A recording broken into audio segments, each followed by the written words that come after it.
이제 마지막으로 살펴볼 내용은 우리가 앞에서 공부한 이 고지 의무가 2015년 개정된 이 인슈런스 액트 2015 뭐 그냥 줄여서 이게 이제 IA 마린 인슈런스 액트를 줄여서 MIA라고 부르는 것처럼 인슈런스 액트 2015이거든요. 이 정식 명칭이. 근데 이걸 줄여서 그냥 IA 이렇게 얘기를 합니다. 그래서 이거를 보험법, 영국 보험법 2015년 개정 뭐 이렇게 얘기를 해요. 그래서 이게 이제 개정이 된 거예요. MIA가 1906년에 제정됐는데 거의 한 2015년에 개정됐으니까 거의 뭐 한 110년 만에 개정이 됐죠. 근데 이게 개정이 한국식으로 완전 전면 개정이 아니라 조금 부분 개정입니다. 말 그대로. 그래서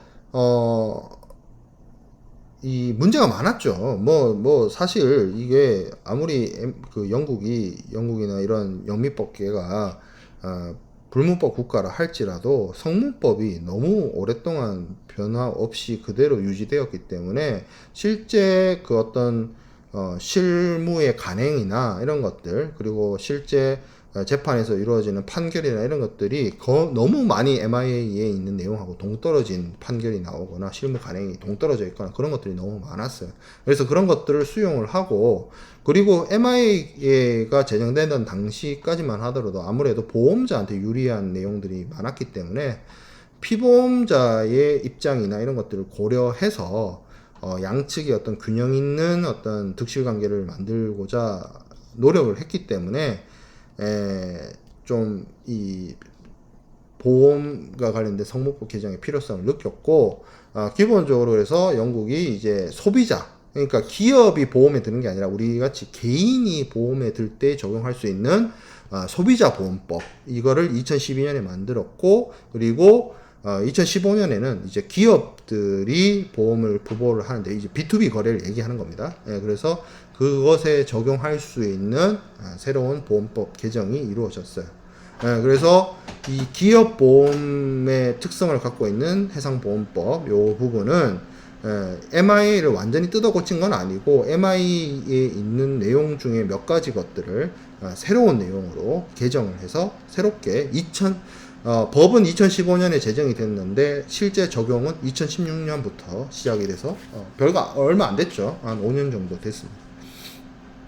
자, 그래서 이 인슈런스 액트에서 이 개정한 내용을 보면 주로 이제 고지, 담보, 최대선이 불공정과 관련된 내용 이런 것들이 있는데, 불공정 공지, 고지 이런 것들이 있는데, 그 중에서 가장 중요한 내용 중에 하나가 고지 의무에 대한 부분이 개정이 됐습니다. Duty of Disclosure의 내용들이 내용이 바뀌었다는 거죠.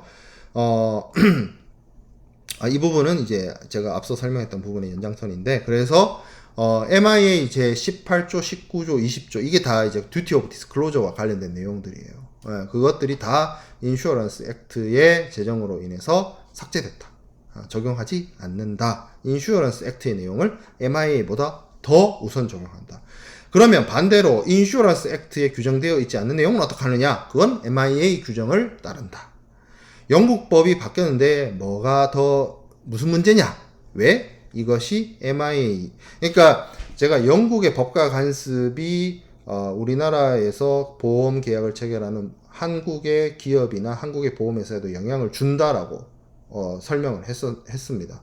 그러면 그 영국의 법이 MIA냐라고 물어봤을 때 MIA가 아니라 정확하게 그 영국법, 중국법 문헌 규정이 뭐라고 되어 있냐면 영국의 법과 간섭을 이야기를 하고 있거든요. 그래서 이 새롭게 제정된 인슈어런스 액트도 포함이 돼요. 그래서 이 해상보험과 관련된 어떤 규정이나 이런 것들, 어떻게 보면 글로벌 스탠다드한 기준이 바뀌었기 때문에 거기에 따른 우선 적용이나 이런 부분에 의미가 있다라는 점입니다. 자, 그러면 기존의 MIA에서 얘기하고 있는 의무는 제가 앞에서 설명을 했습니다. MIA는 어떻게 피보험자가 보험자에게 자신이 알아야 하거나 알고 있는 모든 중요한 사안에 대해서 고지해야 된다. 만약에 그렇지 않으면 보험자는 보험 계약을 취소할 수 있다. 이런 내용이 MIA에 있었죠. 근데 이게 바뀌었어요. Duty of Disclosure가 바뀝니다. 뭐라고 바뀌냐? 이 공정 제공 의무, 이거는 사실은 거의 제가 이름 붙인 거예요. 제가. 국내 다른 교수님들은 이렇게 해석 안 할 수도 있어요. 저는 이렇게 해석합니다. 공정 제공 의무. 자, 영어 표현이 뭐냐면 duty of fair presentation입니다. 페어하게 프리젠테이션 할 의무가 있다. 그런 거죠. 그래서 인슈어런스 액트에서 뭐라고 얘기를 하고 있냐면 보험자와 피보험자가 서로 알고 있었던 것들에 대해서 피보험자는 당연히 보험자에게 알릴 의무가 있고 보험자도 공평하게 이것과 관련해서 의무를 부담을 합니다. 그런 내용들을 좀 살펴볼게요. 공정 제공 의무의 Duty of Fair Presentation의 내용들을 좀 살펴보면 일단 기본적인 틀은 그대로 와요. 그래서 공정 제공 의무에 와서도 피보험자가 보험자한테 보험 계약 체결 전에 보험자에게 명확하게 알려야 됩니다.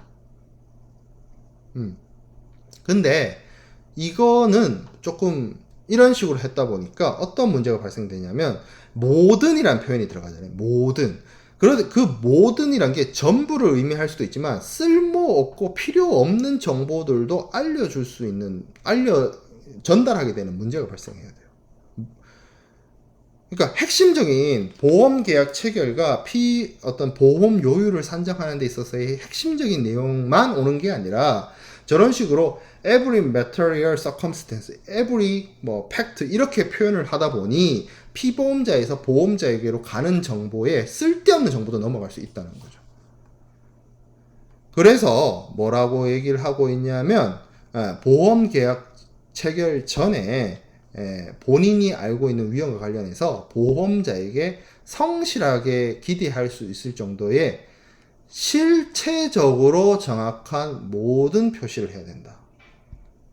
그러니까 이게 그냥 모든이 아니고 실체적으로 라는 표현을 썼습니다. 이것도 사실 애매모호하긴 해요. 바뀐 법도 뭐가 실체적인데? 라고 물으면 딱히 얘기하기 조금 애매한데 그래도 부연 설명해놨어요. 뭐라고? 신중한 보험자라면 알 수 있을 정도의 리즈너블리하고 액세서블한 방법으로 알려야 한다.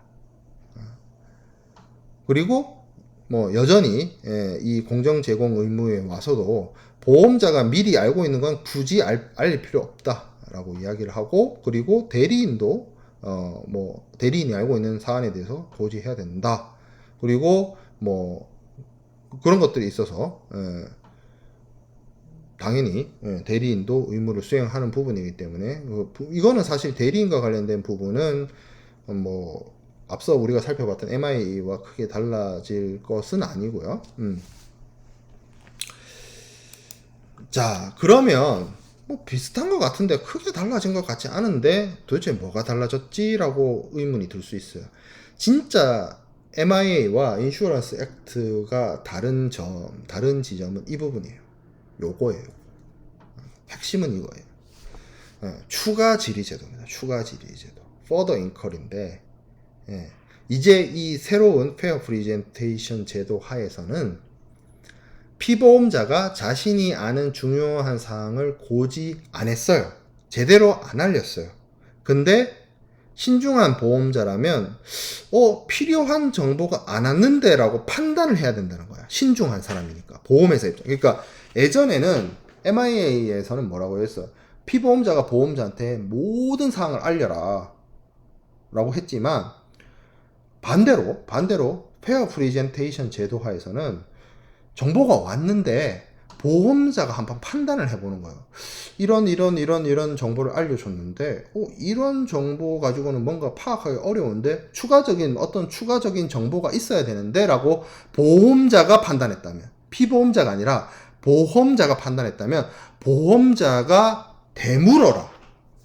추가 질의해라. 추가적으로 질문을 해라. 누구한테? 피보험자한테. 그런 의무를 규정하고 있습니다. 그래서 이 얘기를 하는 거예요. 신중한 보험자라면 중요 사항의 확인을 위해서 추가 질의를 할 필요가 있음을 인식할 수 있을 정도의 충분한 정도. 요 정도 정보를 제공하면 피보험자는 자신의 의무를 다한 것이다. 이게 영어 표현을 그대로 해석을 했기 때문에 약간 이게 이중부정문 같거든요. 그래서 말이 의미가 한국어로 전달했을 때 약간 의미가 이상한데 이렇게 생각해 볼 수 있어요. 반대로 만약에 신중한 보험자라면 중요 사항을 확인을 해서 추가 질의를 할 필요가 있음을 인식할 수 있는 정보를 제공을 안 했어요. 그 정도도 안 했어. 그러면 안 했다면 피보험자는 공정 제공 의무를 다한 것이 아니게 되고, 그리고 이 내용들을 기반으로 어떤 추론을 해보면, 우리가 추론의 영역으로 넘어가 보면, 자, 반대로 피보험자가 정확한 정보를 안 알려줬음에도 불구하고 보험자가 추가 질의를 안 해요. 이 사람 신중한 사람인데 추가 질의를 안 해. 그러면 그거는 어떤 의미가 되느냐? 추가 질의를 해야 된다라고 하기 때문에 추가 질의가 보험자가 피보험자에게 추가 질의를 하지 않는 행위는 뭘 의미하느냐? 피보험자가 보험자에게 행한 고지가 prior presentation이 충분했다. sufficient information이다 라고 추론할 수 있다는 얘기입니다. 예전에 MIA 규정은 일방적으로 피보험자에서 보험자로 정보가 가야 되는데 갔어야만 했다면 이제 인슈어런스 액트에서는 이게 쌍방 의무예요. 쌍방 의무.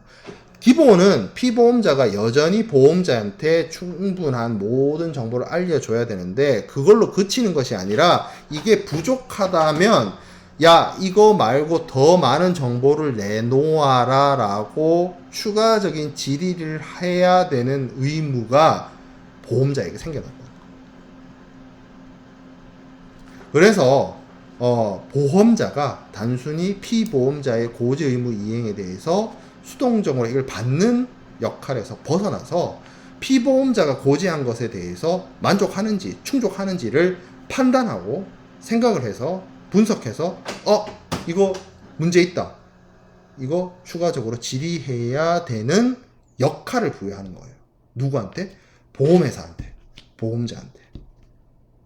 그래서 페어 프리젠테이션이란 게 정말 평등하다는 의미가 아니라 듀티 오브 디스클로저, MIA의 듀티 오브 디스클로저는 일방적인 의무였어요. 피보험자가 보험자한테 알려주는. 근데 이 페어 프리젠테이션은 뭐냐? 이쪽에는 알려줄 의무, 이쪽에는 부족하면 되물어 볼 의무를 부여한 거예요. 그래서 피보험자와 보험자의 공동 의무입니다. 이게 바뀐 점이에요. 이게 바뀐 점의 핵심이에요. 자, 그리고 또 어떤 내용이 바뀌었냐? 예전에는 MIA 규정이 단순했어요. 위반이 있었다. 고지 의무 위반이 있었다. 그러면 뭐예요? may avoid. 계약 취소할 수 있다. 이거였어요. 너무 단순했어. 근데 공정 제공 의무에서는 어떻게 바뀌었냐? 위반의 정도를 봅니다. 그러니까 이게 계약 위반이 있었는데 어느 정도 계약을 위반했는데에 따라서 보험자의 대응이 달라질 수 있다. 자, 이렇게 바뀌었지만 불변하는 건 뭐냐? 나쁜 의도를 갖고 범죄의 의도를 가지고 속인 놈, 이거는 나쁜 놈 그대로다. 그래서 뭐라고 얘기하냐면 고의적이고 무모한 위반의 경우에는 이거는 똑같아요. 취소할 수 있다. The insurer may avoid the contract. 똑같은 표현 쓰고 있어요. MIA에 쓰는 표현 그대로 가져와서 보험계약 avoid 할 수 있다. 취소할 수 있다. 그리고 이 경우에 명확하게 얘기합니다. 뭐라고? 보험료 반납할 필요가 없다. 보험회사가 피보험자한테 고지 의무, 공정 제공 의무 위반했기 때문에 뭘 갖고 고의성을 갖고 그 위반을 했기 때문에 보험료 리턴 안 해줘도 된다. 이걸 명확하게 규정했어요. 근데 그럼 고의적이지 않고 무모한 위반이 아닌 경우에는 other breaches 얘기하거든요. 이게 뭐 범죄의 의도까지는 아닌 것 같아. 뭐 어떤 실수였나 봐. 실수를 안 알려줬나 봐. 뭐 이런 정도, 요 정도는. 근데 그렇다고 해서 이제 이게 장사한데 보험 계약이라는 것은 돈이 오고 가는 문제이기 때문에 그냥 넘어갈 수는 없는 거죠. 뭐 이게 고의성이나 범죄 의도가 없었다 하더라도 그냥 넘어갈 수는 없는 거야. 그래서 해결책이 있는데 그 해결책이 위반의 정도에 따라서 달라진다는 거죠. 자, 어떤 정도냐? 이 피보험자가 보험자에게 전달되지 않은 정보가 만약에 제대로 전달이 됐을 때, 이게 만일 이러한 위반이 없었다면이라는 게 정보 전달이 제대로 됐다면인 거예요. if가. 그렇죠? 이 위반이란 건 정보 제공의 의무가 제대로 실현이 되지 않았다는 걸 의미하잖아요. 그러면 이러한 위반이 없었다면의 뜻은 피보험자에서 보험자에게 정확한 정보가 전달이 됐다면이에요. 그래서 그 경우에 만약에 보험자가 사실을 알았다면 보험계약을 체결하지 않았다. 이거는 위험한 거라서 보험 인수 안 해. 이렇게 했을 거라면 보험자는 보험계약 취소할 수 있습니다. 다만 보험료는 반납해야 돼요. 요게 다른 거죠. 요거는 고의성, 요거는 고의성이 없는 거. 자, 두 번째, 만일 보험자가 보험료 산정하고는 관련되지 않아요. 뭐 다른 조건을 했을 것 같아요. 이 돈 문제가 얽혀 있진 않은데 계약의 형태가 바뀌긴 했을 것 같아요. 정보를 알았다면, 그 정보가 있었다면, 피보험자가 보험자한테 알려주지 않은 그 정보가 있었다면 보험료가 달라지진 않았지만 계약 내용이 좀 달라졌을 거예요. 그런 경우에는 어떻게 하느냐? 보험자의 의도가 중요합니다. 보험자가 원하면 그 다른 조건으로 계약 체결이 된 걸로 간주합니다. 보험자가 원해야 돼요. 보험자가 안 원하면 뭐 그냥 계약 현행 유지 이건 거고. 자, 요 세 번째 보험료하고 관련되어 있어요. 그 사실, 그러니까 피보험자가 보험자한테 알려주지 않은 그 사실을 보험자가 알았다면 보험료가 달라졌을 거야 라고 하는 경우에는 실제 지급된 보험료를 더 높은 보험료로, 이게 비율이 나올 거 아니에요. 원래대로라고 하면 이만큼 받았어야 되는데 적게 받았어. 그럼 그 비율이 나오잖아요. 그 비율에 따라서 나중에 보험금도 줄여버릴 수 있습니다. 보험료를 적게 줬으니까 너한테 줄 보험금도 줄여버린다. 이거예요. 이게 어떻게 보면 타당하고 합리적이죠. 이런 식으로 어떤 공정 제공, 그러니까 그 보험 계약 체결 전에 중요한 사실에 대한 전달에 위반이 발생했을 때 거기에 대한 해결책도 달라졌습니다. 이게 인슈어런스 액트의 고지 의무의 개정 내용입니다. 이게 여러분들 입장에서는 법이 바뀌었는데 그러면 법 바뀐 내용만 알면 되지 않나요? 라고 추론해 볼 수 있는데, 사실 그렇게 하기에는 이 MIA가 가지고 있는 위상이 이 고지 의무나 담보 위험을 제외한 부분은 여전히 유효하게 적용이 되는 현행 법인 문제도 있고, 그리고 이 인슈어런스 액트의 개정이 사실 얼마 되지 않은 부분도 있고, 그래서 제일 효과적으로 저는 MIA에 규정된 옛날 고지 의무도 여러분들한테 설명을 드리고 인슈어런스 액트를 통해서 개정된 사안들도 알려드렸습니다. 여기까지가 고지 의무에 대한 내용이고, 그러니까 이번 주 수업은 여기까지 하고 다음 주에는 피보험자의 의무의 다른 부분, 담보나 이런 부분에 대해서 학습을 이어나가도록 하겠습니다. 수업 마치겠습니다.